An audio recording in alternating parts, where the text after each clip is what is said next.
Bonjour à tous. Les nouvelles tombent comme un seau d'eau froide et la semaine du 16 au 22 février 2026 est lourde.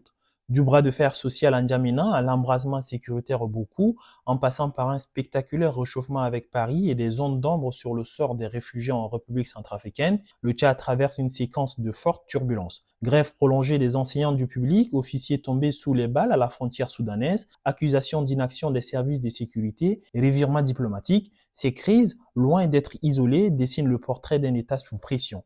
À mesure que l'autorité est contestée à l'intérieur et éprouvée à ses marges, c'est la cohérence même de la gouvernance qui se trouve interrogée. Ce qui est sûr, l'impact va bien au-delà de l'immédiat. Le Tchad a donné à voir un condensé de tensions politiques, sociales et sécuritaires rarement atteint en si peu de temps. Pendant ce temps, au sommet de l'État, le silence du président et les sorties déconcertantes du Premier ministre défraient la chronique. Une interrogation demeure légitime. L'État tient-il encore solidement la barre ou planque-t-il la frousse derrière l'effet d'annonce? Depuis le 14 février, la section provinciale du syndicat des enseignants du Tchad, N'Djamena, maintient la pression sur le gouvernement. En reconduisant la grève jusqu'au 28 février, les enseignants rejettent le délai de 45 jours proposé par le gouvernement pour négocier l'application du décret numéro 2850 portant statut particulier. Pour eux, ce calendrier ressemble moins à une main tendue qu'à une manœuvre dilatoire. En effet, l'Assemblée générale du 19 février a confirmé la détermination d'un corps enseignant à bout. L'image de Djibril Assali, figure historique du syndicalisme en larmes devant ses pairs, a marqué les esprits. Quand un vétéran des luttes sociales vacille publiquement, ce n'est plus un simple bras de fer corporatiste, c'est un signal d'alarme institutionnel. Ce qui frôle la déprime, c'est l'impression d'un dialogue rompu, d'une confiance dissoute, d'une parole publique qui se délite. Au lieu d'apaiser, l'exécutif a choisi la fermeté budgétaire. La décision d'amputer les salaires des grévistes via une correspondance du trésorier payeur général ordonnant l'extourne des virements vers le compte du trésor à la PIAC franchit un seuil. Sous couvert de jours non prestés, l'État, représenté par le ministre de l'Éducation nationale et de la promotion civique, assume une sanction collective qui frappe des milliers de familles. Or, les anciens ne réclament pas un privilège inédit, ils exigent l'application d'un texte signé par l'État lui-même. Refuser d'exécuter un décret, puis punir ceux qui demandent l'exécution, fragilise l'architecture même de l'État de droit. Bien évidemment, gouverner par l'asphyxie financière peut conduire à un effet dissuasif à court terme, mais à long terme, cela installe la défiance et radicalise les positions. Le gouvernement doit comprendre que l'école n'est pas un secteur comme les autres, et lorsqu'elle devient un champ de bataille, c'est toute la République qui s'expose à l'érosion de son autorité morale. Pendant que l'école gronde, le Boku s'embrase. 4 officiers tchadiens ont été tués par des coupeurs de route soudanais, dont le commandant de la gendarmerie et celui de la GNT, abattus en pleine course-poursuite alors qu'ils défendaient des civils. Ces morts ne sont pas de simples faits divers. Elles révèlent un effritement préoccupant de l'autorité de l'État sur ses marges. À cela s'ajoutent les morts de Tiné, imputés à des éléments des forces de soutien rapide de Emeti. La crise prend une dimension transfrontalière explosive. Quand les frontières deviennent perméables aux incursions armées et aux représailles, c'est la souveraineté elle-même qui vacille. Plus troublant encore, des accusations de non-intervention visant la Direction générale des services de sécurité des institutions de l'État.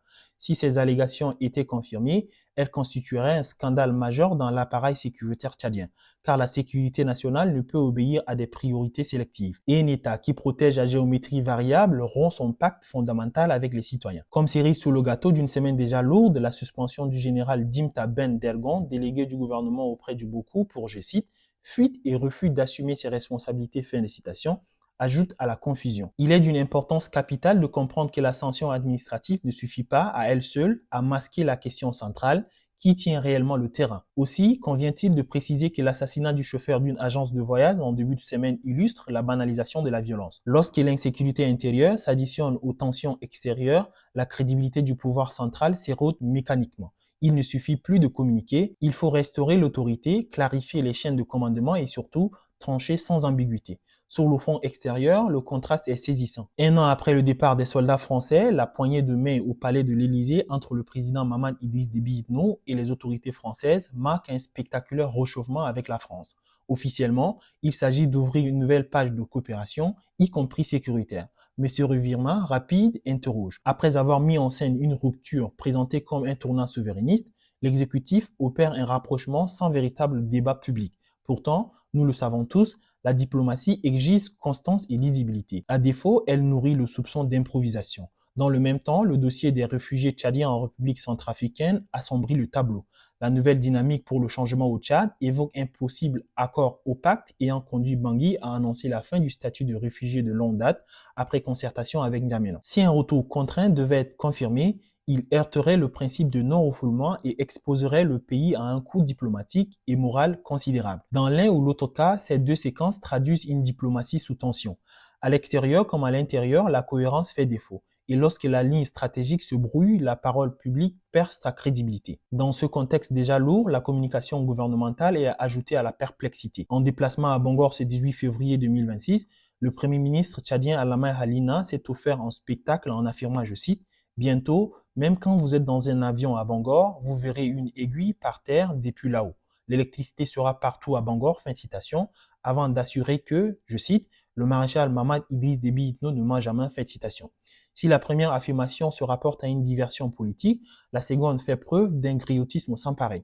Jamais dans l'histoire d'une république normale, un premier ministre se livre à cette masturbation politique et cette décrépitude morale. C'est purement et simplement un manque de bon sens et une preuve de plus de mauvaise foi. Car de telles déclarations, dans un moment où enseignants, forces de défense et populations frontaliers affrontent des difficultés concrètes, ont provoqué un malaise symptomatique palpable. Ce décalage frôle l'indécence. L'hyperbole poétique sur la visibilité d'une aiguille depuis les airs tranche brutalement avec la réalité d'un pays confronté à des urgences sociales et sécuritaires. Plus inquiétant encore, le silence du chef de l'État. Dans une séquence aussi critique, l'absence de parole présidentielle nourrit les interrogations. Le silence peut être une stratégie.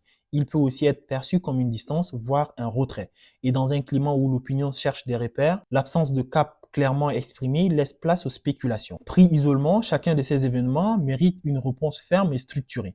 Ensemble, ils composent un tableau préoccupant. Grève prolongée, salaire imputé, officiers tombés, accusations d'inaction sécuritaire, diplomatie à géométrie variable, communication déconcertante. La séquence du 16 au 22 février 2026 révèle un état sous pression.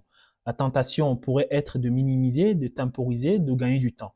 Mais l'accumulation de ces crises réduit les marges de manœuvre. À force de contenir sans résoudre, de sanctionner sans convaincre, de communiquer sans clarifier, le pouvoir risque de se retrouver acculé. En tout cas, l'État tchadien n'est pas encore au pied du mur, mais le mur se rapproche. Et lorsqu'il sera là, il ne suffira plus d'effets de tribune ou de formules lyriques pour éviter l'impact. Seule une gouvernance cohérente, transparente et assumée pourrait inverser la trajectoire. À défaut, ce qui défraie la chronique aujourd'hui pourrait bien devenir demain une crise de confiance généralisée. Pour besoin d'héritage positif, le Tchad doit se réinventer. Vivement, à la semaine prochaine.